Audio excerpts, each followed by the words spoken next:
a boyfriend? Why would any man want to be called that?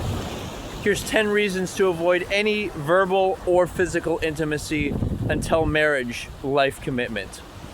Number 1, all these embarrassing labels like boyfriend, significant other, partner, seeing each other, couple, they're all weak.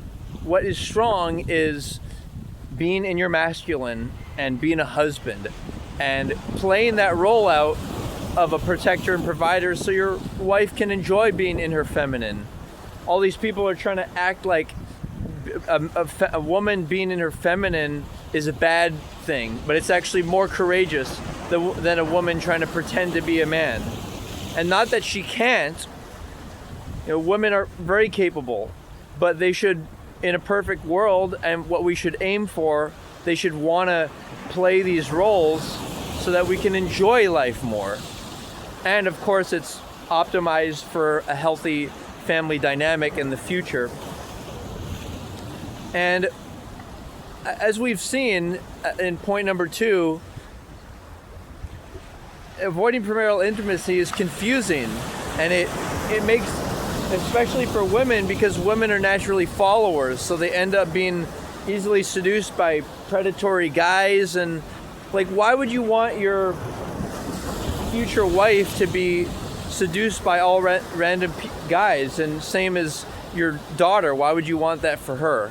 So part of this is men, like, it's not really, women can't really do anything because they're not as able mental and physically to deal with men. They're designed to follow men, and so it's up to us men if we want to build a society where we can trust each other. Number 3, when you think of who you want to marry and prepare for that, it's different than thinking of who you would want to have intimacy with or be a boyfriend to. You think differently, you prepare differently, you build yourself differently, and you look for a different person, somebody who you would actually want to commit to, want to be around if they had an injury, and want to be with them no matter what, and want to have children with them, and so on. And all this other stuff is half-hearted. Number 4, when a person decides that, hey, I'm gonna avoid premarital intimacy, it's not only like a religious or spiritual sacred activity, but it's also a choice of self-control. Like, I'm not gonna let my urges control me, and you can use self-intimacy to help you self-manage that. And it's like not wanting other people to control you either. So, and we can only feel good when we feel in control of our lives. Point number 5, if you want a woman who's pure, then you also have to build a society that's pure, and that includes men. That includes men that are pure too.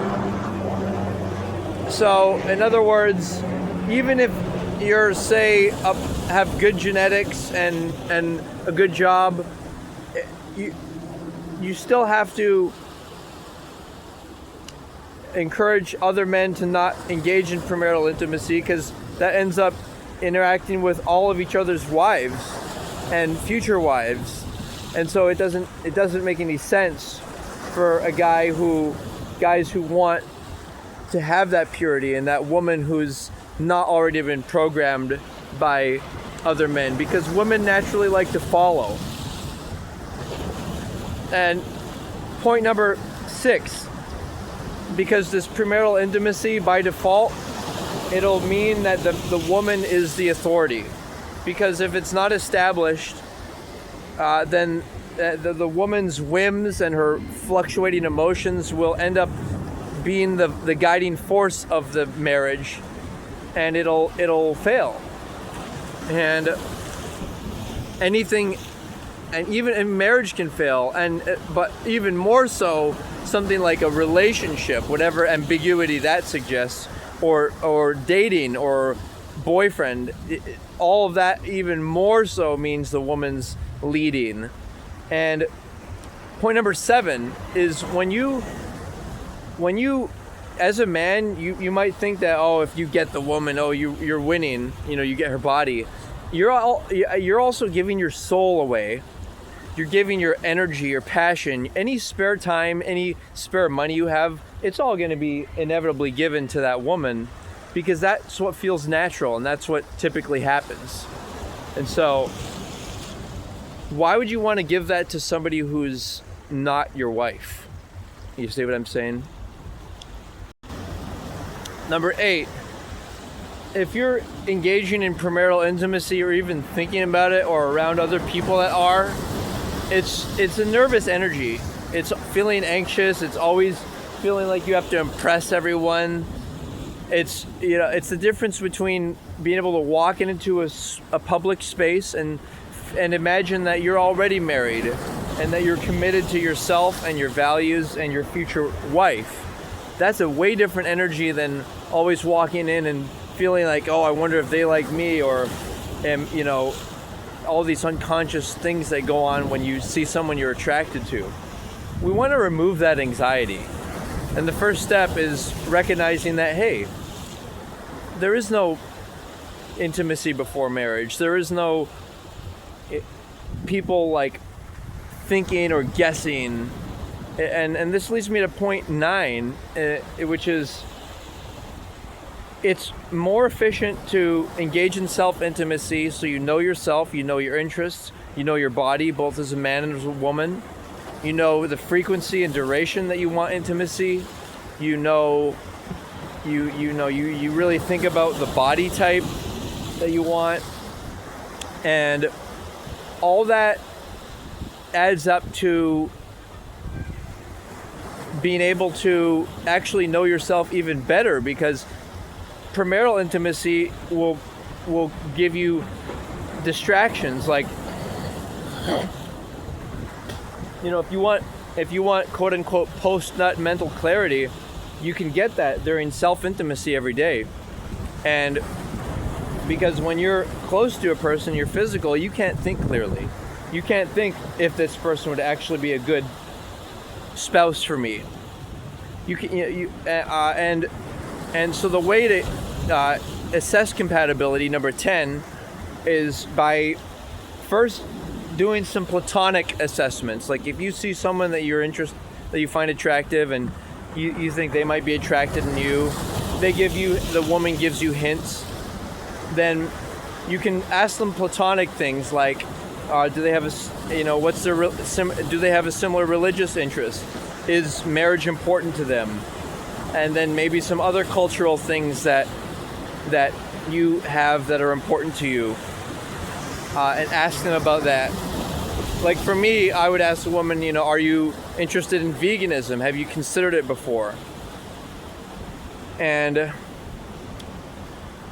then if you have certain things established, like you have